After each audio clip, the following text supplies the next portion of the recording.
Hi everyone, it's Terry here from nutsaboutsstamping.com. In today's video I'm going to show you how to create a beautiful Merry Christmas to All layered effect for a Christmas card. You can then use this technique for other card ideas using any word framelits that you may have at home. So my card is going to be using the Merry Christmas to All bundle, which is the photopolymer stamp set and the thinlits dies. My card base is cherry cobbler. I've cut it 8.5 by 5.5 and I've scored it on the 4 1/4 mark. And my card is going to be landscape. And then to that, I'm going to add a piece of the Festive Farmhouse Designer Series paper. Now the fun part about this technique that I'm going to show you is that it gives you the opportunity to use really bold patterns in the background, even bolder really than this pattern that I'm going to use. I've used up most of my Christmas bold pattern paper on other projects, so I'm going to use this piece, but think about patterns you have at home that you're really not sure what to do with because they're so bold in design or maybe so bright in color. All right, I'm going to use my snail adhesive and I'm going to adhere this layer so it completely covers the card front. And then the next thing I'm going to do is bring in a piece of Very Vanilla. That's one of the coordinating colors in the Festive Farmhouse Designer Series paper. And I have one of the swirl stamps from the Merry Christmas to All stamp set. I haven't used this stamp before, so I thought it would be fun to add a little bit of detail. So I'm going to ink it up using Sahara sand. I really want a very light touch to this stamp. So you can't see, but off camera I have a scrap piece of grid paper that I use my stamping off on. It's just a messy inked up paper. So what I'm going to do is ink up my stamp, and I'm using that generational stamping technique. If you want to learn more about this technique, what you can do is head over to my Facebook channel, and I have a Facebook Live showing you generational stamping. So I just did a swirl in the bottom and the swirl in the top in the corners, and you can add more swirls if you want, but I'm happy with that. Now what I'm going to do is a bit of die cutting. So I'm going to bring in my Big Shot. I've got my magnetic platform, my bottom standard cutting pad, and then I have 2 of the Merry Christmas framelits ready to go. I've got the Merry, and I'm going to die cut that using cherry cobbler. And as usual, before the video began, I put one of our multi-purpose adhesive sheets. I cut it to size for this cherry cobbler piece, and I attached it to the back because I want to create a sticker using this Merry word. And then I'm going to die cut the Christmas 2 times. I'm going to cut it first with Mossy Meadow. That's one of the other colors in the Festive Farmhouse paper. So we've got cherry cobbler and Mossy Meadow. And then I'm going to die cut the Christmas again using cherry cobbler. So let's do that. First of all, let's die cut this out. I'm going to put the top standard cutting pad on and then run it through my Big Shot. I'm going to go forward and then I'm going to come back, just because this is a pretty intricate set of dies and I want to make sure that my cut is nice and clean.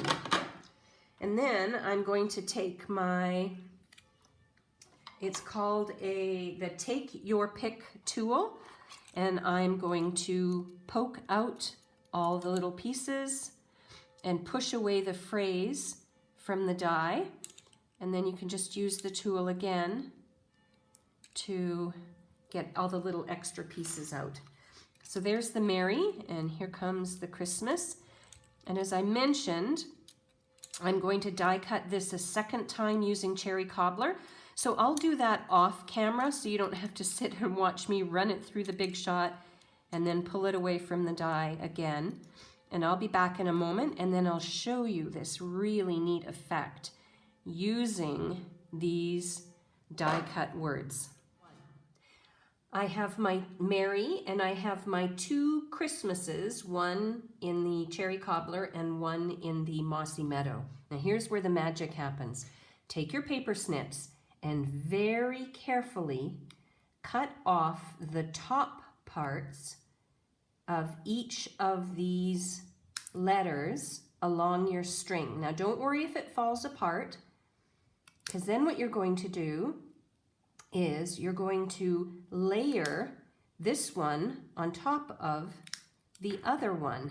And I'll put that together, and so you can see how it's sort of going to look. Now mine fell apart, but that's okay, because don't forget we've created a sticker on the back. So I'm going to create this layered effect off camera because I have to do a little bit of peeling and a little bit of sticking down, and I'm sure you don't want to sit and watch me do that. So I'll be back in a second and I'll show you the finished word. And there we go. Let me bring it in closer so you can see it. So the other thing that you can do is, as you're laying this down and pressing it down, you can actually cut off a little bit more if you want to, which is what I did. I adjusted it a little bit. Even though I had cut it at first, I decided that I wanted more of the Cherry Cobbler letters to show through, so I just cut it as I went along. And then this has created this beautiful layered effect using the words. All right, so let's finish the card. I have my, as you recall, I created this very vanilla layer that's got this stamped piece to it. So let's adhere that to the card next.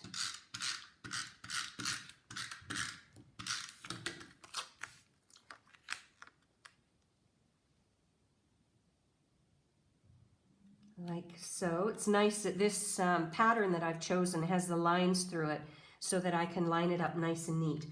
And then I have a piece of vellum. Now the reason I'm using vellum is I really want to draw the eye towards the front part of my card rather than focus on the back. So if you use a piece of vellum, cardstock vellum, it kind of blurs the background and draws the eye forward. So what I'm going to do is, the first thing I'm going to do is I'm going to peel off the sticker for the Merry and the Christmas, and I'm going to stick that down. And then I'll show you a way to attach vellum so it won't be seen. Back in a moment when I have the sticker paper off and the words attached to the front of my card. All right, I have my vellum layer done, and then here's the magic part. To attach your vellum, what you can do is just put snail adhesive where you see the letters on the other side so that the adhesive won't show through the vellum and appear on the front of the card. So I also decided to trim my vellum down a little bit. I'll have a full list of the supplies and the measurements for everything over on my blog, so you can head over there. All right, so that's looking really nice. I've got this layered effect with the Merry Christmas, and then one last detail is I have some of the Cherry Cobbler Baker's Twine, and I'm going to add a festive little bow, using my mini glue dots. So I've already made my bow and cut it off the bolt, and I'm going to attach it to the front of my card up here in the corner, like so, because I've got my swirl here and my swirl here, and you can see them through, and there we go. So I suggest you try this layered effect. It's a lot of fun. If you wanted another way to finish off your card, you could add some of your embellishments and add a bit of sparkle. You could have a thicker ribbon running across the top. And one of you had asked me about how to finish off the inside of my card. So I have created that for you. So in the Merry Christmas to All stamp set, there is this phrase that says, "May the beauty of the season fill your heart with joy." And I used that same swirl, but this time I used it with Mossy Meadow, so it's really dark. And what I would do is stamp the layer, and I will add it to the inside of my card, and then my card will be ready to mail to somebody special this week. There we go. If you like this video, please click the like button and don't forget to subscribe to my YouTube channel. And if you want a list of everything I used to make this project, head over to my blog. I'll make sure I've got the link down in the comments section underneath this video. I'm Terry. I am Nuts About Stamping. I hope you create something beautiful today too. Bye for now.